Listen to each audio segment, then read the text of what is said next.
Isra'ila ta kai mummunan hari daga jiya zuwa yau, ta kashe kwamandojin ƙasar Iran manya-manya masana ta harkar technology wajen guda 4. Wato an daɗe bayi wa ƙasar Iran hasara na manyan mutane irin wannan ba, wanda ana gobe za a kai harin. Ita Amerika ta kwashe mutanenta a yankin Gabas ta Tsakiya gaba daya saboda tunanin yadda yakin zai tara idan an kai wa Iran hari, martanin da za ta yi ya ritsa da mutanenta.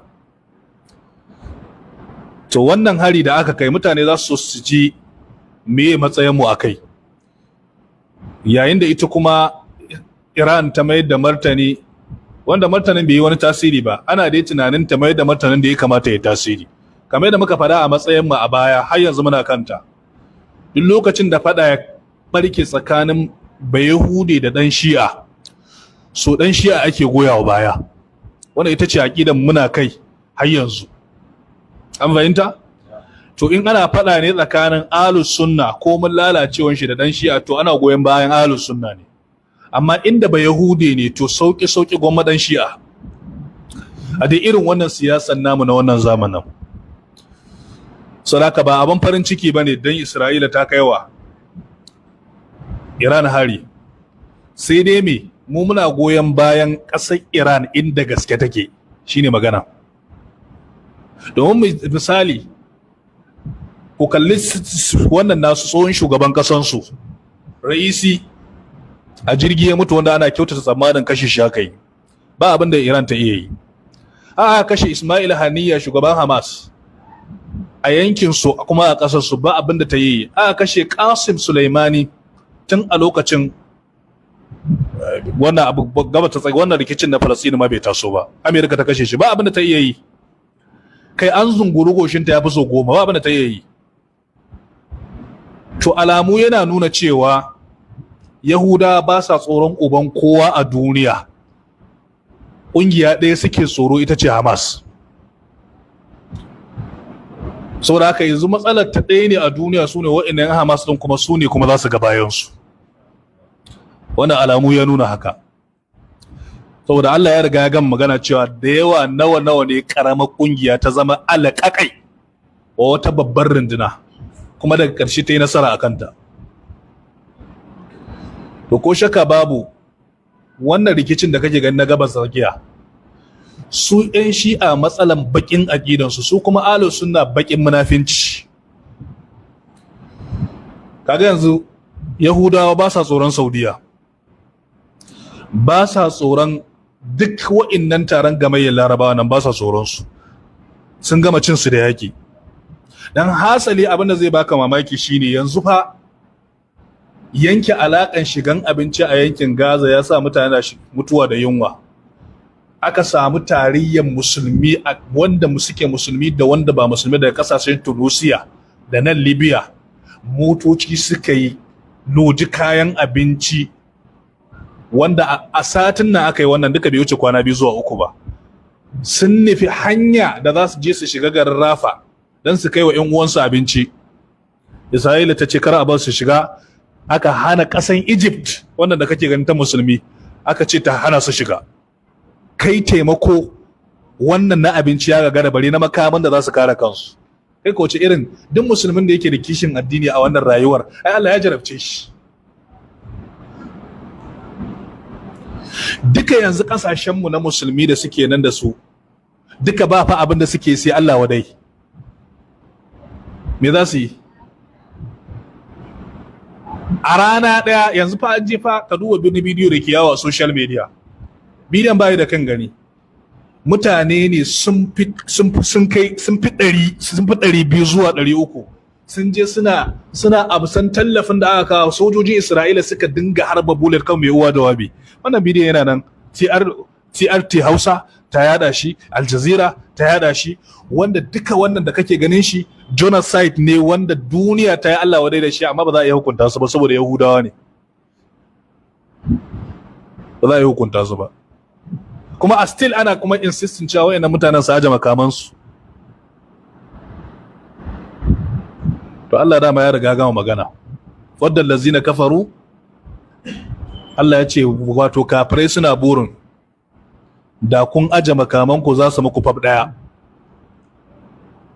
fa yamiluna alaikum mailatan wahida, sai su muku fab daya. Kuna aje makamai to fab daya za ku musu. Haka abinda koi yanzu kaga tsoron da Isra'ila take yi wa Hamas nan, wanda duka yawan su bai wuce 50,000 ba, duka yawan su bai wuce 50,000 zuwa 60,000 ba ta yi wa Iran wannan tsoron. To wannan masifa da ta fada akwai bukatar mu dage da addu'a. Idan fada ya giccibe tsakanin azzalamai biyu, to ana addu'a ne Allah ya sa wa'inda suke masu sassaucin zalunci su nasara akan masu bakin zalunci. Muku babu wasu masu bakin zalunci a nan a duniya yanzu sama da Isra'ila. Haka wannan abinda musulmi za su iya yi a duniya a yanzu, mafi akalla gudunmawa da zaka bayar shine abinda ba za ka iya ba shine kai addu'a. Bayan wannan addu'an, wa'inda kuma suke da abinda za su iya yi a yankunan, su yi abinda za su iya yi. Yanzu ba dan kasashen Larabawa ba sun yi munafinci, da tuni an bude kofar ribat, ana bude kofa mutane suna zuwa suna kai dauki. Za su iya kamawa da mutanen duniya ne gaba daya? Za su iya ba. To saboda haka wannan rayuwar da ake ciki sai dai du'a yi kawai. Addini dai sai dai ka yi kokari ka tsira kawai da imaninka. Amma wa'annan mutanen dama in kuka bari makiyanku suka mallaki komai, ai shikenan magana ya kare. Sun mallaki komai, sun fi ku shiri, kuma sun tsane ku, to me zai faru? Zai su muku adalci? Su suke da majalisar ɗinkin duniya, su suke da komai, su suke da makamai, sun mallaki makamai da ƙawayensu na nukiliya. Yanzu kasan musulmi duniya ba abin da suke sai Allah wadai. Yanzu wani wawan fa yana fata wai Isra'ila wai ta yi nasara akan Iran. Yanzu wani ba wawanci bane? Ana yi wawanci ne. To yanzu ita kanta ƙasar Saudiya ta yi Allah wadai da wa? Ta yi Allah wadai da kai harin, tunda dama Allah wadan kawai za ta iya yi. Ta yi Allah wadai da kai harin da Isra'ila ta yi kai ƙasar Iran. To kai da kake yanzu dan Najeriya kana cewa kaza kaza, to Saudiya sai ka fara su yi ne mata, mu mun ce muna goyon bayan Iran akan wannan. Mu ahlus sunna ne. Amma me muna fatan Iran ta yi nasara inda gaske take yi. Amma yana mai tabbatar muku ko idan Iran bata iya yin komai ba a wannan harin da aka yi mata, ba za ta iya ba har abada. In dai bata rama ba, to wannan ya nuna cewa lusara ce, kuma munafika ce maganar da ake ta munafinci, kuma ya nuna cewa bata iya kare kanta, ba za ta iya kare wasu ba. Shine abin da muke magana. Bata iya kare kanta, ba ta iya kare wasu ba. Saka abin da zai kore duk shakkan da ake da su a kansu, da tuhumar da ake da su a kansu, don su yanzu shu Amerika sun sha alwashi ne a gabas ta tsakiya ba za su yadda wata ƙasa ta mallaki nukiliya ba, don ya zamana wai takobi biyu a kube ɗaya, ka san bai yiwuwa. Kamar yadda ba a sarki biyu a gari ɗaya, to a wajen nan suna so ta zama Yahuda suke da wa, su suke da ƙarfin fada aji, su suke da ƙarfin makami. Don haka Isra'ila ta sha alwashi ta ce ba za ta taɓa barin wata ƙasa kusa da ita ta mallakin ta yi ƙarfin da za ta wuta danne ta ba. Dalilin da yasa ta yaƙi Hamas, dalilin da yasa kenan da aka kayar da bai sunan shi Bashar Assad, ta faɗa kaɗan Siriya, duk inda makamai suke ta bi ta bombin nasu.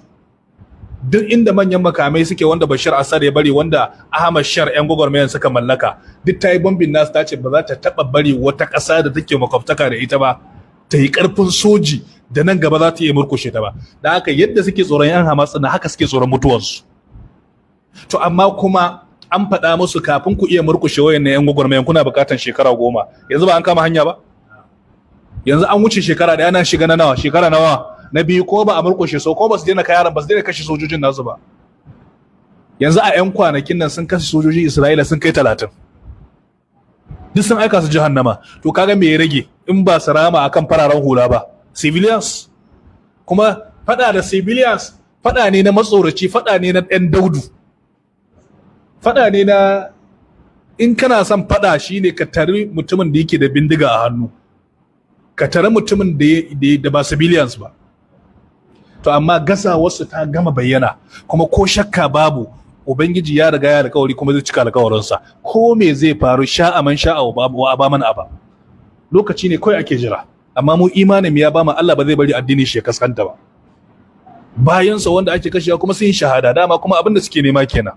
Su kuma sai su zauna a duniya ta musu kunci. Yau nake gaya maka an yi declaring state of emergency a ƙasar Isra'ila baki dai, ko shago ba a yadda ka bude ba saboda ana tsoron martanin Iran. Kaga mugun matsorata ne, suna da komai fa amma suna tsorace. Shugaban ƙasan an ce ma ya fita ya ba ƙasan tsoron saboda martanin da za yi. Duk abin da suke da shi sun, Allah dama ya ce wala tajidannahum ahrasan nasi, Allah ya ce ala hayat. Allah ya ce zaka same su sun fi kowa san rayuwa, sun fi kowa tsoron mutuwa. To wannan duka yana daga cikin tsarin Bayahudi. Ce yasa tsoron mutuwa ne da fatan rayuwa, in ka kashe musu mutum daya sai sun kashe 100, saboda su suna so su rayu a duniya. Yawaddu ahaduhum law yu'ammar alf sanatin, Allah ya ce ɗayan sai yana burin ina ma da za a bashi dama ya rayuwa shekara 1000. Allah ya ce wa ma huwa bi muzahzihi min al'azabi an yu'ammar. Allah ya ce wallahi da za a bashi dubin ma bata isa ta, wannan dubin ba zai hana ya shiga azabar Allah ba. Suraka wannan abin da Isra'ila take da Amerika duk alama ne na rushewansu ya kusa, kuma Allah yana nan zai nuna mana insha Allah. Allah ta'ala kai mana maganin su. Kuma muna fata a taya su da addu'a. Yankin nan na yankin Gabas ta Tsakiya, mata masu rauni, yara kanana, dabbobi suna cikin matsi da tashin hankali, amma Allah shi ya san lamarinsa, kuma Allah ya fi kowa sani hikimar da yasa hakan yake faruwa, kuma Allah yana nan da nasararsa dan tana nan kusa. Dama ba a samun nasara sai an shiga jarabawa. To muna fata wannan jarabawa da suka shiga da za musu nasara na dindindin har abada.